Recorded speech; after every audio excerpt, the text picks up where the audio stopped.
Hello, this is DM sir और मैं इस यूट्यूब के छोटे से स्पेस में आपका स्वागत करता हूं।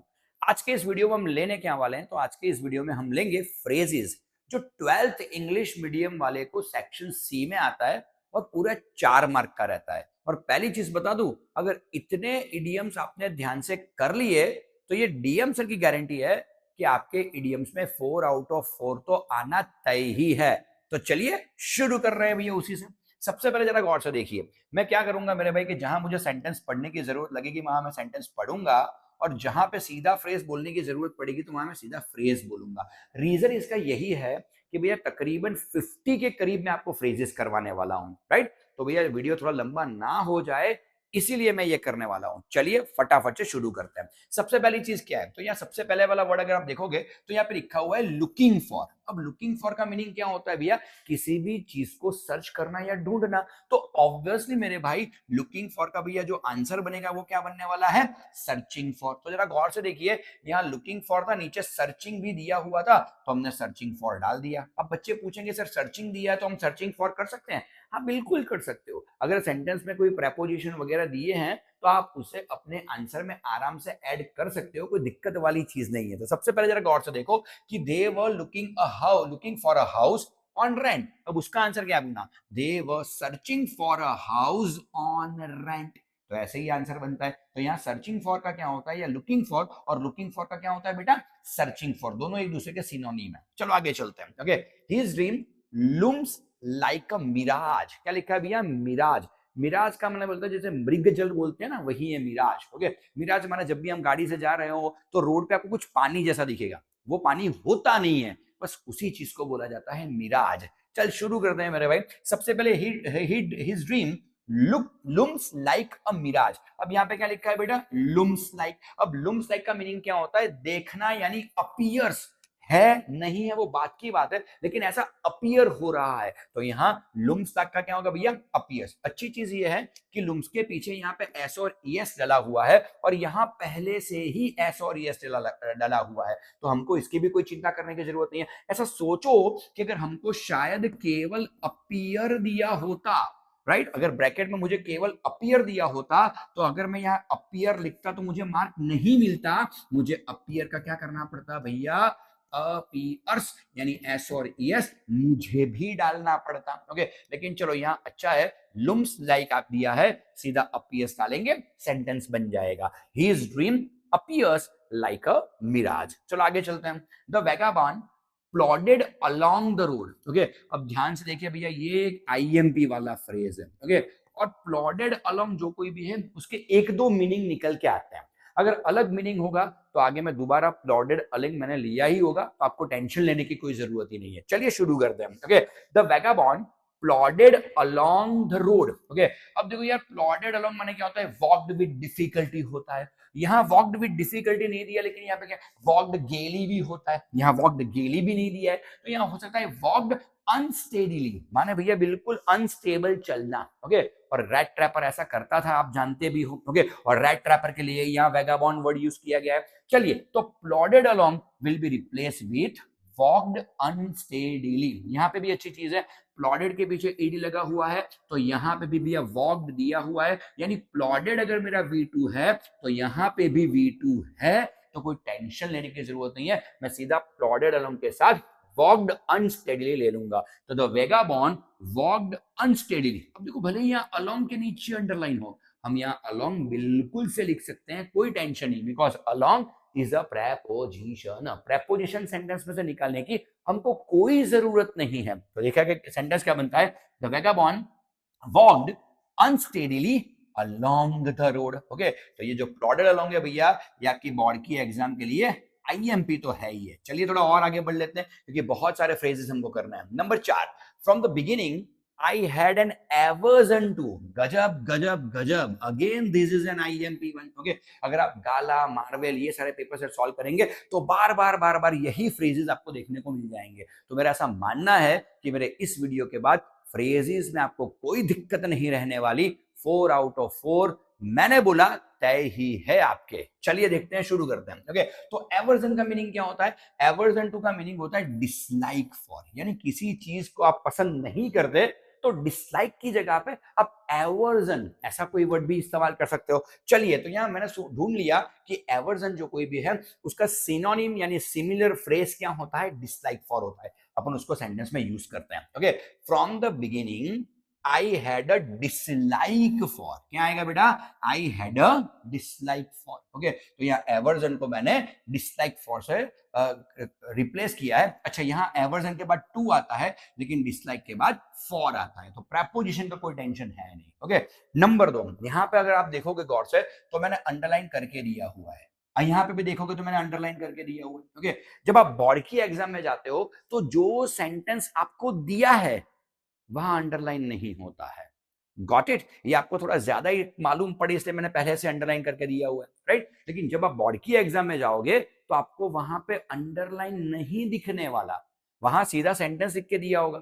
आपको खुद से ढूंढना पड़ेगा कि इन तीन में से कौन सा वाला वर्ड है जो ऊपर वाले फ्रेज को रिप्लेस कर रहा है, राइट। तो इसीलिए आपका यह याद करना बड़ा जरूरी हो जाता है। अगर कुछ भी आगे पीछे किया तो भैया आप गलत फ्रेज को रिप्लेस कर सकते हो, सही है। तो आपको इसी तरह से याद रखना है, लेकिन ये भी याद रखना है कि इस तरह से बोर्ड में पूछा नहीं जाता। जहां मैंने अंडरलाइन करके दिया हुआ है वहां बोर्ड वाले अंडरलाइन नहीं करते हैं। हाँ, लेकिन ये बात भी तय है कि जैसे ही आप फ्रेज को रिप्लेस करोगे आपको अंडरलाइन करना चाहिए। चलिए शुरू करते हैं। ओके, अब सबसे पहले गौर से देखिए, आई chose the last alternative as it was the last resort again an IMP1। Okay, भले ही भैया IMP ही है सारे फ्रेजेस, लेकिन IMP में भी मैं कुछ IMP करवा रहा हूं तो ध्यान से देख लो। Okay, the last resort, the last resort माने क्या होता है, द फाइनल कोर्स, यानी आखिरी चीज हम बोल सकते हैं भैया। ओके, कि भैया ये मेरी आखिरी चीज है या ये मेरा मेरा लास्ट वाला अफोर्ड्स है, समथिंग लाइक दैट। ओके, तो देखने वाली चीज क्या है, तो the last resort is equal to क्या होता है, द फाइनल कोर्स होता है। अब इसको अपन रिप्लेस कैसे करेंगे, I chose the last alternative as it was the final course left for me, तो बढ़िया वाला था भैया द लास्ट रिसॉर्ट। चल आगे चलते हैं भैया, ही बार्ज्ड इन। यार आपको लगेगा कि सर सब में क्यों आईएमपी कर रहे हैं, लेकिन what can I do man, this is again an IMP1। चलिए शुरू करते हैं। He barged in on us while we were having a meeting। Okay, अब बार्ज्ड इन का मीनिंग क्या होता है, बार्ज इन माने कहीं पे एंटर होना, सीधा ही एंटर होना, किसी की परमिशन परमिशन कुछ नहीं लेना है, सीधा ही भैया जाके आप घुस गए, ऐसा आप समझो। तो बार्ज्ड इन का मीनिंग क्या होता है, तो बार्ज इन का मीनिंग होता है एंटर रूडली। अरे भैया किसी की मंजूरी लेंगे भैया, इस तरह से अगर आप एंटर करते हो तो अच्छा दिखता है। किसी की परमिशन लिए भैया बिना ही अगर किसी के कैबिन में किसी के रूम में अगर आप घुस जाते हो तो इसे बोल सकते हैं बार्ज इन, राइट। और बार्ज इन का भैया सिनोनिम होता है एंटर रूडली। अब जरा गौर से देखो, यहाँ पे हमको क्या दिया है, बार्ज्ड। बार्ज्ड माने क्या है भैया, V2, और नीचे क्या दिया हुआ है, एंटर। एंटर मेरा क्या है, V1। अब आप क्या कर रहे हो, V2 को V1 से तो रिप्लेस नहीं किया जा सकता, तो मुझे करना क्या पड़ेगा, यहां अगर मुझे सेंटेंस में V2 दिया है तो यहां जो एंटर है भले ही उसका V1 दिया हो, उस V1 को मुझे किस में कन्वर्ट करना पड़ेगा, V2 में कन्वर्ट करना पड़ेगा। अर्थात मुझे एंटर का क्या करना पड़ेगा, एंटर्ड करना ही पड़ेगा। अगर गलती से भी मैंने केवल एंटर का एंटर रखा तो समझो मेरे मार्क गए काम से। चलिए शुरू करते हैं मेरे भाई। तो ही एंटर्ड रूडली, भले ही उसने ऊपर एंटर दिया था लेकिन यहाँ बार्ज्ड इन पास्ट वर्ब था, तो मैंने भी एंटर का पास्ट वर्ब क्या ले लिया, entered rudely while we were having a meeting. तो देखने वाली चीज ये है कि ये भी एक अच्छा वाला फ्रेज तो था ही था। चलो आगे चलते हैं, और कुछ नया भी अपने को जानने को मिल गया इसमें। आगे देखते हैं जरा। Okay, let's see, I had counted on the commotion. क्या लिखा है भैया, I had counted on the commotion to get my desk without being seen. Okay, अब ध्यान से देखो, counted on the commotion. Counted on the commotion माने depend रहना, रिलाय रहना, किसी चीज पे भैया आधार रखना, राइट, इसे बोलते हैं काउंटेड ऑन। चलिए तो देखते हैं भैया, I have counted on the commotion to get my desk without being seen. अब यहाँ अगर आप गौर से देखोगे तो यहाँ भैया द कमोशन के साथ कोई लेना देना ही नहीं है, यहाँ लेना देना है काउंटेड ऑन के साथ। तो द कमोशन के नीचे अंडरलाइन वैसे दिया नहीं होगा बोर्ड में, तो आप टेंशन मत लो। ओके, द कमोशन जो कोई भी है मुझे वो सेंटेंस में कैसा रखना है मेरे भाई, वैसे का वैसा ही रखना है। चलिए भैया शुरू करते हैं। ओके, तो आई हैड, अब देखो आई हैड लिखा है यहाँ पे और यहाँ पे टू रिलाई ऑन लिखा है, तो I had to rely on आप कर सकते हो। अगर आप मेरे को ऐसा बोलोगे सर यहाँ काउंटेड जो है वो V2 है, तो बेटा V2 में अगर कन्वर्ट करना चाहो तो आप कर सकते हो। ऐसा एक एग्जांपल मैंने आगे दिया हुआ है, लेकिन फिर भी मैं आपको यहाँ एक्सप्लेन कर रहा हूँ कि अगर टू रिलाई ऑन करोगे तो सेंटेंस सेट हो रहा है कि I had to rely on, चलता है। अगर आपको टू नहीं लिखना है तो टू निकाल दो और रिलाई की जगह पे सीधा ही रिलाइड ऑन। ओके, आप लिख सकते हो भैया, या आई कैन शो यू, आप लिख सकते हो रिलाइड ऑन। अगर आप लिखना चाहो तो आप रिलाइड ऑन भी लिख सकते हो। तो आई हैड रिलाइड ऑन या तो I had to rely on the commotion to get my desk without being seen. अच्छा, यहां पे मैंने टू का इस्तेमाल किया है, यहां मैंने सीधा ही V2 डाला है, लेकिन V2 वाला एग्जांपल आगे जाके आपको कहीं पे दिख ही जाने वाला है, तो don't you worry about that thing. चलिए आगे चलते हैं। The next day both man got up in good season. Got up in good season का मीनिंग होता है भैया, दो मीनिंग वैसे निकल के आते हैं, मैंने कई बार इसके दो मीनिंग देखे हैं। ओके, ऐसा बोला सकता है कि अर्ली इनफ, यानी सुबह सुबह में भैया जल्दी से उठ जाना, राइट। और कई बार ऐसा होता है कि भैया अच्छे मूड में उठना, राइट। तो दोनों मीनिंग इसके होते हैं, लेकिन ज्यादा बढ़िया मिलेंगे भैया got up in a pleasant mood. तो got up in a good season, उसका जो परफेक्ट आंसर आपको चाहिए तो वो बनता है got up in a pleasant mood. अगर got up in a pleasant mood कहीं पे भी नहीं है भैया आपके ब्रैकेट में, तो आप ले सकते हो early enough, no doubt about that. चलिए शुरू करते हैं। ओके, तो सबसे पहले भैया मैं क्या करूंगा, got up in good season, नीचे लिखा है भैया got up in a pleasant mood, तो कुछ नहीं करना है। Got up in a good season को मैं रिप्लेस किससे करूंगा, got up in a pleasant mood. तो सेंटेंस मेरा क्या बन रहा है, the next day both man got up in a pleasant mood. किस्सा खत्म। आगे देखते हैं। Okay, years of mind numbing toil have killed all initiative. अब ध्यान से देखो क्या लिखा है यहाँ पे, माइंड नंबिंग टॉयल। अब टॉयल का मीनिंग हो हार्डवर्क करना। ओके, और हार्डवर्क को लेना देना है एंग्विश के साथ।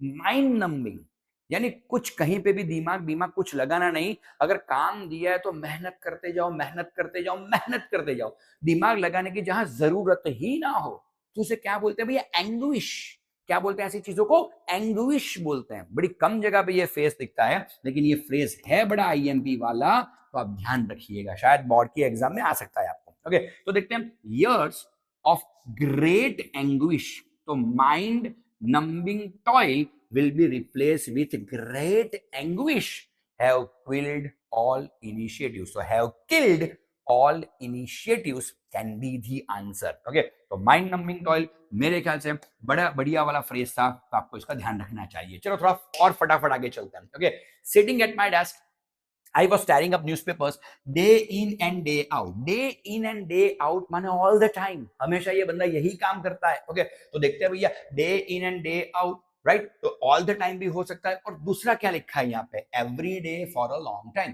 तो day in and day out कुछ ज्यादा दिमाग लगाने की जरूरत नहीं है, सीधा सेंटेंस बनेगा, sitting at my desk I was tearing up newspapers every day for a long time. चलो आगे चलते हैं। Subbu was tailor made, it is called most most IMP।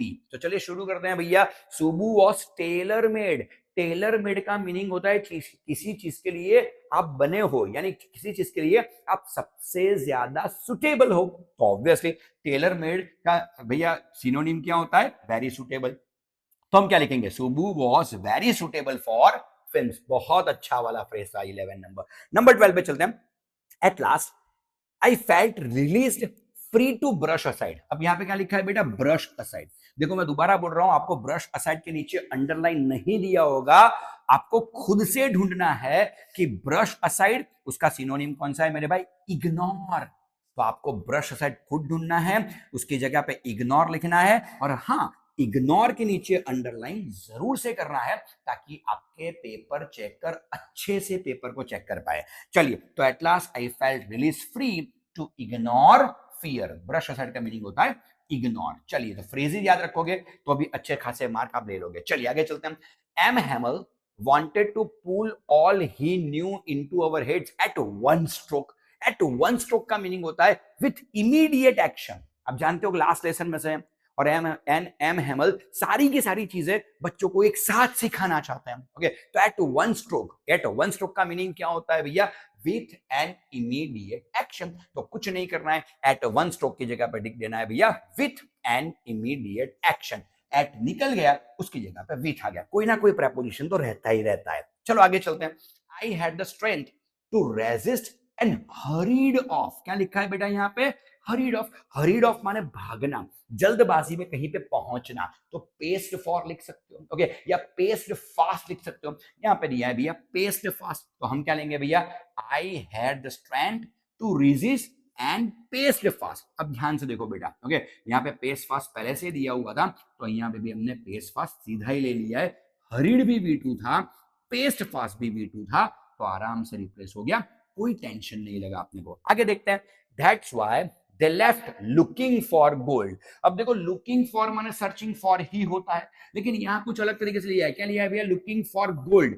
ये सबसे फेमस है, लुकिंग फॉर से भी ज्यादा अगर कोई फेमस हो तो लुकिंग फॉर गोल्ड। अब देखो लुकिंग फॉर का मीनिंग होता है सर्चिंग फॉर, राइट? तो वो तो आंसर है, लेकिन यहाँ क्या है? Looking for gold.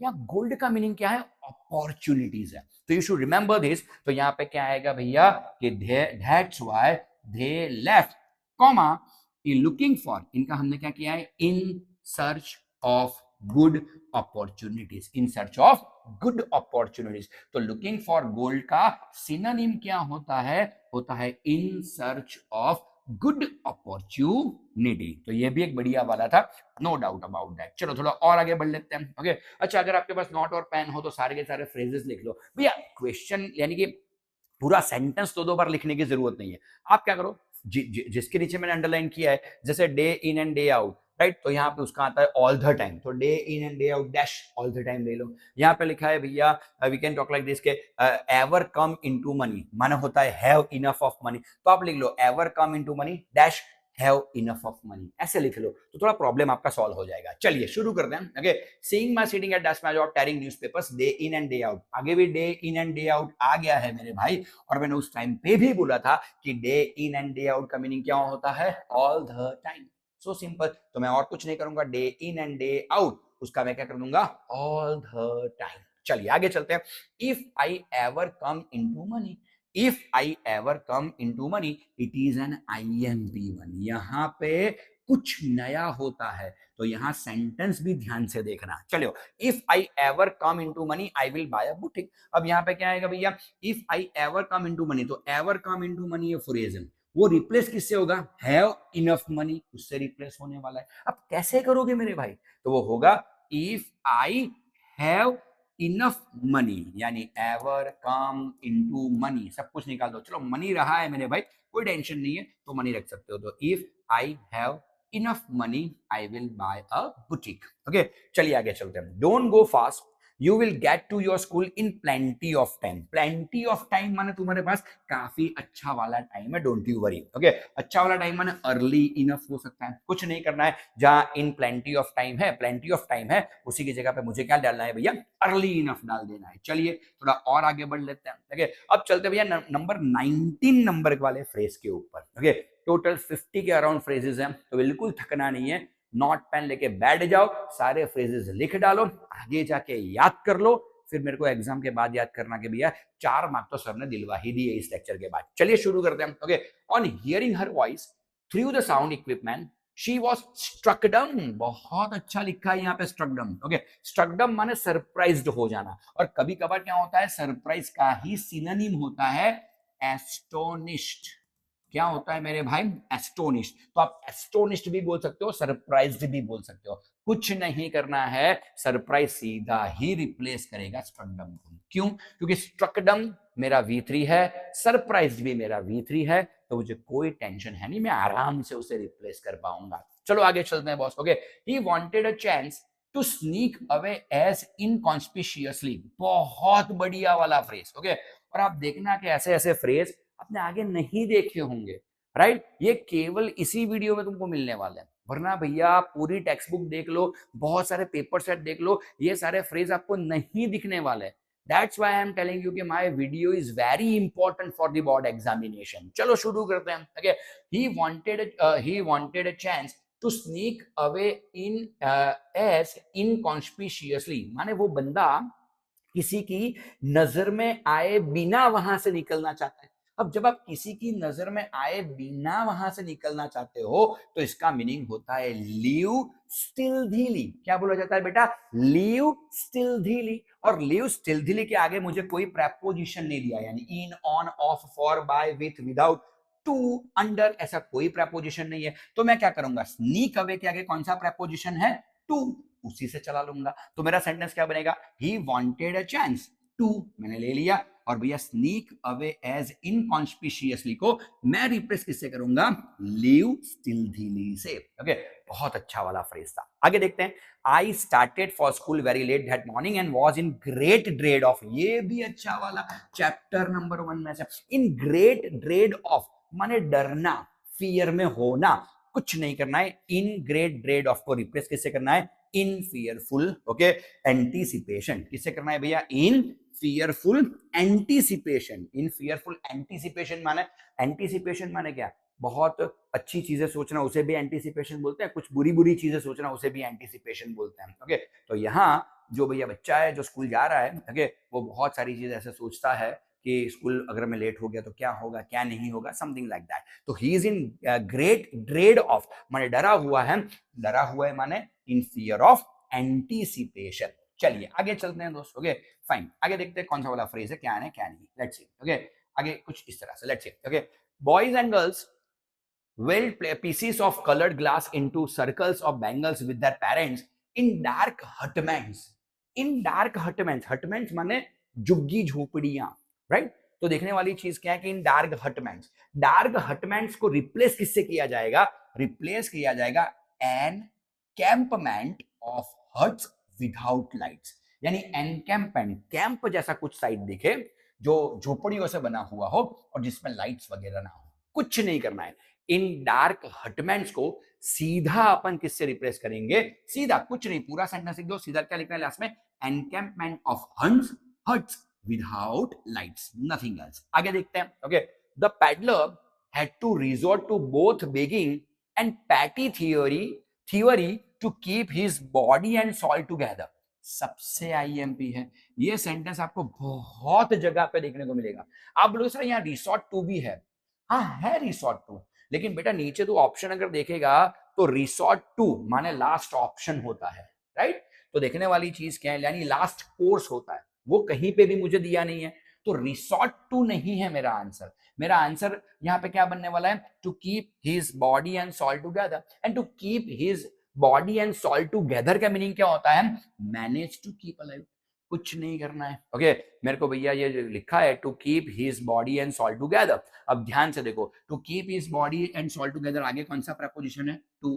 तो मैं सीधा ही उसको नीचे ला लूंगा। ओके, बच्चे क्या करते हैं? टू को भी रिप्लेस करते हैं। मत करो, प्रपोजिशन है, उसने दिया है अगर प्रपोजिशन तो अपन उसका यूज करेंगे, नहीं दिया है तो ऊपर वाले का ही यूज करेंगे। तो यहाँ क्या आएगा? To manage to keep alive. खत्म हो गया, अच्छा वाला फ्रेज था। आगे देखते हैं मेरे भाई। ओके, कुछ नया आपने को देखने को यहाँ मिल सकता है। क्या लिखा है? Together they have imposed the baggage on the child. Okay, imposed the baggage. अब imposed the baggage का मीनिंग क्या होता है? Forced to work with overburden. Okay, माने किसी को भैया ज्यादा काम करवाना, उसकी मर्जी के विपरीत ज्यादा काम करवाना। ओके, तो यहाँ पे हम कैसे बनाएंगे? Together they force. अब फोर्स यहां पे आएगा बेटा, फोर्स यहां पे आएगा। ओके, सो टुगेदर दे, फिर यहां से शुरू हो रहा है have imposed, right? Have imposed है तो have imposed will be replace with what? Forced the child. अब क्या लिखा है यहाँ पे? The baggage. द बैगेज का मीनिंग क्या होता है? Work with overburden. तो द बैगेज को किससे रिप्लेस करेंगे भैया? The work with, to work with overburden. So simple is. तो ध्यान से देखना, have imposed will be replaced with force. The baggage will be replaced with work with overburden. So simple is this. Okay, तो भैया कुछ इस तरह से आपको पूरा आंसर लिखना पड़ेगा। तो ध्यान रखिएगा, कुछ अलग प्रकार का फ्रेज ये था तो सही। चलो थोड़ा और आगे बढ़ लेते हैं, क्या है क्या नहीं, we can discuss about that. चलो आगे देखते हैं क्या है क्या नहीं। Let's see. Okay fine, number 25, the vagabond peddler plods along. अब देखो प्लोडेड अलोंग दोबारा आया, आगे प्लोडेड आया था, यहां प्लोडेड की जगह पे क्या ले लिया है? प्लोड्स। माने क्या लगाया हुआ है? एस और ई एस, तो हम भी नीचे जो भी वर्ब आएगा उसको क्या लगाएंगे, एस और ई एस। अगर पहले से एस और ई एस लगाया हुआ है तो मेरे को कोई टेंशन नहीं है मेरे भाई। चलो देखते हैं। ओके, अब ध्यान से देखना भैया, प्लॉड्स अलोंग, प्लॉड्स अलोंग का मीनिंग क्या होता है, with heavy feet, walks with heavy feet, माने भैया भारे कदमों से चलना, वॉक अनस्टेडीली, वॉक गेली, ये भी इसी के मीनिंग है मेरे भाई। और देख अच्छी वाली चीज क्या है कि यहाँ वॉक्स लिख के दिया है, तो यहाँ पे भी एस और यस, यहाँ पे भी एस और यस, कोई टेंशन नहीं है। तो the vagabond peddler walks with heavy feet, बाकी का सेंटेंस वैसा का वैसा, भले यहाँ अलोंग हो लेकिन अलोंग इज अ प्रेपोजिशन, अगर नीचे नहीं दिया है तो हम ऊपर वाला प्रेपोजिशन यहाँ यूज करेंगे। चलो आगे देखते हैं। On hearing her voice through the sound equipment she was struck dumb, दोबारा आया। स्ट्रक डम का मीनिंग क्या होता है, सरप्राइज्ड, सरप्राइज का और एक और मीनिंग बताया मैंने, एस्टोनिश्ड, तो एस्टोनिश्ड भी हो सकता है। चलो देखते रहिए आगे। I started school very let that morning and was in great dread of, great dread of दोबारा से आ गया मेरे भाई। ओके, अब दोबारा से आ गया तो you know that in great fear of, तो सिंपल इज ओके, मैं जानता हूं दोबारा आ गया लेकिन no issue with this. Okay भैया आपका तो रिवीजन ही हो रहा है। चलो आगे देखते हैं। Okay, they lived in perpetual state of poverty, IMP. Okay, अब देखो परपेचुअल का मीनिंग क्या होता है, सतत, जो सालों से चलती आ रही हो, यानी कंटिन्यूअस बोल सकते हैं हम इसको। ओके, तो देखो never ending state, never ending state यानी कंटिन्यूअस, और आगे भी जो रहने वाला है वो नेवर एंडिंग स्टेट। तो देखो बनाओगे कैसे। ओके, अब देखो they lived in perpetual state, तो यहाँ पे भी क्या आएगा, इन यहाँ पे यूज किया गया है तो यहाँ वाला इन नीचे यूज कर ही देंगे, कोई टेंशन है ही नहीं। तो क्या आएगा, they lived in never ending state of poverty, बढ़िया वाला। आगे देखते हैं। Fallen into the swimming pool he felt that the curtain of his life fail, curtain of his life fail का मीनिंग, उसे ऐसा लगा कि भैया अब तो मैं मरने वाला हूं। मरने का मीनिंग क्या होता है यहाँ पे, ही वॉज डेड। अब मेरे को क्या करना है, that the curtain of his life fail, उसको रिप्लेस किससे करना है, ही वॉज डेड से करना है। तो मैं कैसे करता हूं, ध्यान से देखो। Fallen into the swimming pool he felt that, that के बाद सब्जेक्ट आता है, यहां सब्जेक्ट क्या था, द कर्टन, लेकिन यहां सब्जेक्ट क्या हो गया, ही, और उसके बाद वॉज, और उसके बाद dead. Again it is a very good one, तो आपको इसको भी याद रखना चाहिए। चलिए आगे देखते हैं। द ट्रैम्प प्लॉडेड अलोंग, दोबारा आ गया। प्लॉडेड अलोंग बहुत बार आता है लेकिन हर बार अगर आप देखोगे तो नीचे आंसर कुछ अलग ही होगा। आप एक ही बार प्लॉड अलोंग लिखो, वॉक विद डिफिकल्टी लिख सकते हो, वॉकड गेली लिख सकते हो, वॉकड विद हैवी स्टेप्स लिख सकते हो, राइट। तो दो चार आंसर है, तो प्लॉडेड बार बार आता रहता है। चलिए देखते हैं भैया। प्लॉडेड दोबारा से V2 है, तो मैं नीचे भी V2 लाऊंगा और यहाँ पे उसका मीनिंग क्या होता है, वॉकड गेली, बढ़िया है भैया। वॉकड फास्टली या वॉकड विद डिफिकल्टी भी हो सकता है, लेकिन यहाँ पे क्या है भैया, वॉकड गेली।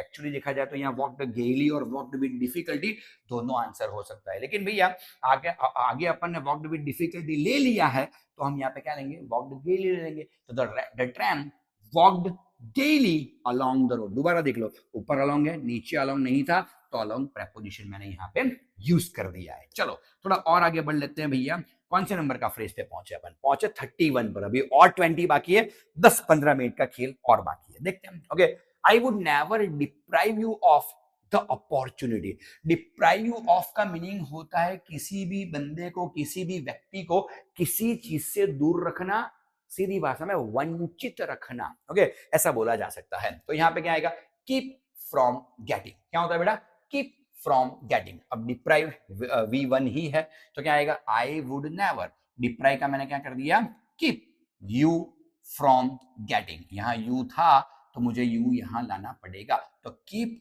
You from getting to follow your dreams. आगे, I don't earn enough to keep body and soul together. To keep body and soul together meaning क्या होता है, to live, to be alive, ऐसा होता है। लेकिन यहाँ टू लिव या टू बी अलाइव ऐसा नहीं दिया है, यहाँ क्या दिया है, टू सर्वाइव। तो हम रिप्लेस कैसे करेंगे भैया, I don't earn enough money to survive. तो देखो यार, to keep body and soul together, to be alive ऐसा होता है उसका, लेकिन उसका दूसरा फ्रेज, दूसरा आंसर भी क्या होता है, to survive.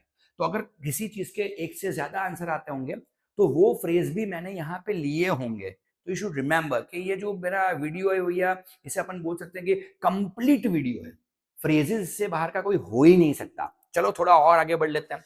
Several high profile sponsors have turn on their hills. Turn on their hills का मीनिंग है भाग जाना, वो भी छोड़ के भाग जाना। इसे बोला जाता है टर्न। अब टर्न क्या है बेटा, V2। अगर नीचे ऑप्शन में भी जो सारे V2 दिए हैं तो मेरे को टेंशन नहीं है, लेकिन V1 दिया है तो मैं पहले V1 को किस में कन्वर्ट करूंगा, V2 में कन्वर्ट करूंगा, उसके बाद में फ्रेज को रिप्लेस करूंगा। चलो देखते हैं मेरे भाई। ओके, तो several high profile sponsors have भी आ गया और लिया है लेफ्ट सडनली, राइट। तो सीधा लेफ्ट भी V2, टर्न भी V2, तो सीधा आएगा हैव लेफ्ट सडनली। ये भी अच्छा वाला फ्रेज तो था। चलो आगे चलते हैं मेरे भाई। ओके, आगे क्या लिखा है, Muzaffarpur lawyers called on Gandhi ji. ये एक आईएमपी वाला फ्रेज है, बहुत आता है।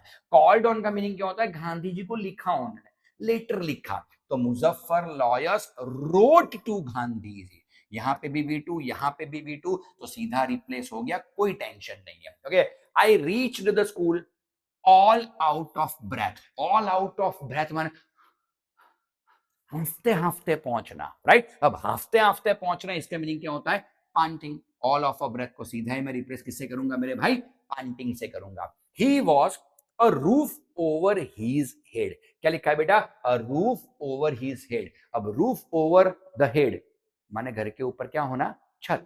और छत कब होती है, जब घर होता है तब। तो यहां आंसर क्या बनने वाला है भैया, तो या रूफ ओवर हीज हेड, इसका मीनिंग होता है in a house to live. तो अ हाउस टू लिव, तो he has a house to live in. Okay, तो he has a house to live in. ठीक ठाक वाला फ्रेज है, लेकिन मेरे को थोड़ा अच्छा लगा तो मैंने यहाँ डाल दिया है। चलिए आगे देखते हैं। ओके, थोड़ा लॉजिकल था, आप भी उसका आंसर दे सकते हो। ही समन्ड ऑल हीज स्ट्रेंथ, माने उसने अपनी सारी की सारी शक्तियां इकट्ठा की, राइट। राइट, तो इसे बोलते हैं भैया समन्ड ऑल ही स्ट्रेंथ। तो यहाँ पे होता है बिकम अ लिटिल ब्रेव, तो आएगा he became a little brave. Simple logic. समन V2 था, बिकेम V2 था, सीधा मैंने फ्रेज को रिप्लेस किया है। बहुत सारे फ्रेज सीधे रिप्लेस हो जाते हैं, तो आपको कोई टेंशन लेने की जरूरत नहीं है। आगे देखते हैं मेरे भाई। Okay, the Champaran episode was a turning point. IMP दोस्त। Okay, the Champaran episode was a turning point. Turning point माने क्या होता है, तो टर्निंग पॉइंट का मीनिंग होता है N incident that brought change. अब मैं इसको कैसे रिप्लेस करता हूं, आप ये ध्यान से देखो। द चंपारण एपिसोड वॉज भी मैंने ले लिया, यहाँ पे अ था लेकिन यहाँ पे एन था, तो a will be replace with an. An incident that brought change in Gandhi ji life. IMP वाला boss. Number 39, he snapped open. Okay, snapped open माने किसी चीज को धाट धाट धाट खोलना। धाट धाट धाट खोलना तो आवाज के साथ खोलना। ओके, हाँ, अमेज़न से कोई बॉक्स है, अपन कहते हैं धाट धाट धाट खोलते हैं, जस्ट लाइक दैट। ओके, तो देखो भैया, स्नैप्ड ओपन, स्नैप्ड V2 है, राइट। और नीचे क्या लिखा है, open with a sudden sharp noise. Okay, चलिए देखते हैं। तो ही ओपनड द कवर। अब ध्यान से देखो, स्नैप्ड ओपन है, तो यहाँ ओपन था, मैंने ओपन का क्या किया भैया, ओपनड। भले यहाँ V1 था लेकिन यहाँ V2 था, तो V1 will be replace with V2।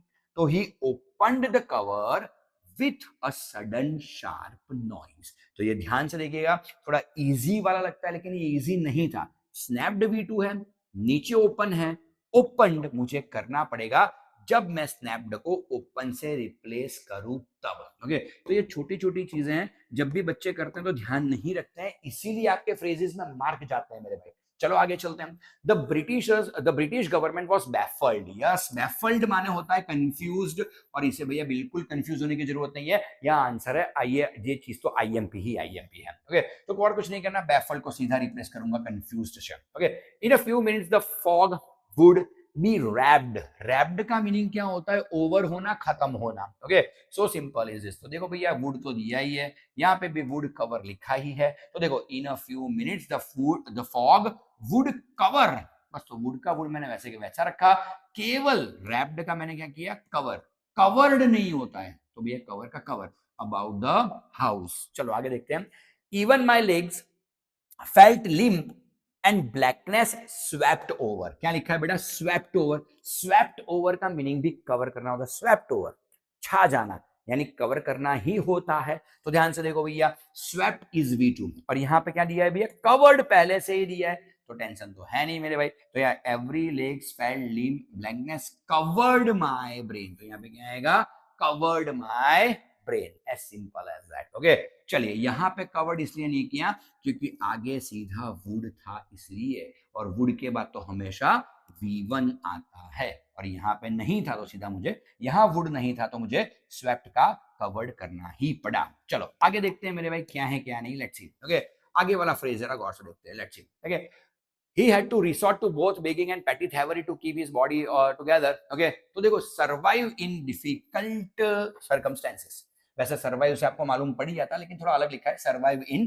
Difficult circumstances, कोई नया फ्रेज नहीं है। आगे, now her anger was Ebbing, Ebbing माने बढ़ना, एब माने क्या होता है भैया, बढ़ना, तो क्या आएगा, now her anger was ebbing, ING, तो it will be replace with ING. चलो कोई बात नहीं, यहाँ वाज एबिंग लिखा है तो यहाँ वाज इंक्रीजिंग सीधा दिया हुआ है तो इंक्रीजिंग कर देते हैं, कोई टेंशन नहीं है। Okay, how would you like to be ducked, क्या लिखा है बेटा यहाँ पे, ducked.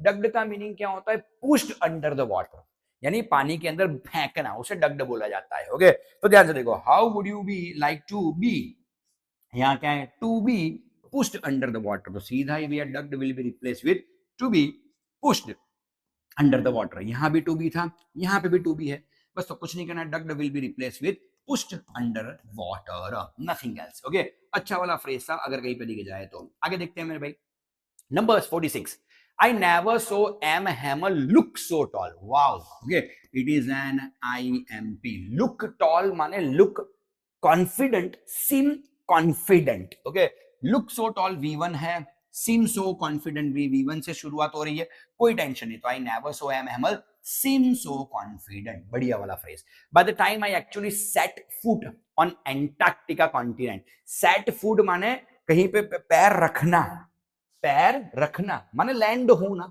So simple is this. तो यहाँ देखते हैं क्या होता है भैया, और सेट जो है बेटा V2 है, आपने सुना वैट V1 नहीं होता बेटा, सेट बढ़िया इंटरेस्टिंग सा वर्ड है, सेट का V1 भी सेट, सेट का V2 भी सेट, सेट का V3 भी सेट, तो यहाँ ये वाला सेट है, राइट, क्योंकि पूरा सेंटेंस पास्ट टेंस में है तो यहाँ प्रेजेंट नहीं हो सकता, पास्ट ही होगा। अब यहाँ पे पास्ट है तो यहाँ पे रियली लैंडेड ही आएगा, तो यहाँ पे क्या बनेगा भैया, by the time I really landed on Antarctica continent. चलो ठीक है, the young man echo the lament of their elders, echo the lament of their elders, echo the lament of their elders माने मीनिंग होता है कि भैया वो भी ऐसे एक प्रूफ दे रहे हैं कि उनके एल्डर्स जिस तरह मिजरी में जिए वो भी मिजरी में जी रहे हैं। Okay, so echo the lament का मीनिंग होता है give proof of the misery. Okay, अब देखो echo यहाँ पे V1 है तो ये गिव प्रूफ भी V1 है, कुछ नहीं करना है, सीधा ही इसे रिप्लेस किया जाएगा, the young man give proof of the misery of their elders. चलो आगे चलते हैं मेरे भाई। ओके, चलिए fine. Okay, now we are hearing towards 49, he only started the younger in boundless amazement, boundless amazement माने लिमिटलेस, बाउंडलेस का meaning होता है लिमिटलेस, ग्रेटली, राइट, अमेजमेंट का मीनिंग होता है सरप्राइज्ड, कुछ नहीं करना है, बाउंडलेस अमेजमेंट की जगह पे ग्रेटली सरप्राइज करना है, यहाँ पे भी इन था तो वही इन यहाँ यूज करना है, तो he only started on the jungle, started the jungle in greatly surprised manner.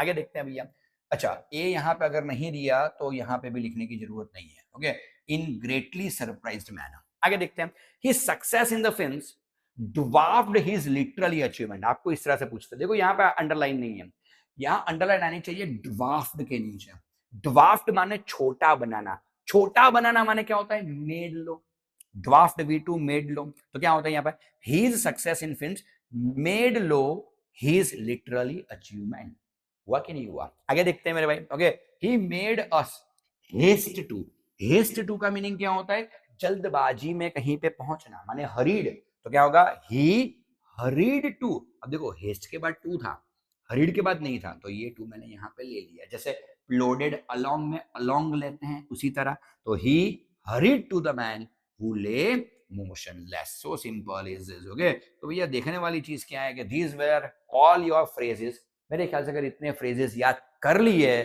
Board की एग्जाम में तेरे को मजे आने ही वाले हैं। Here DM sir is signing off, thank you, bye।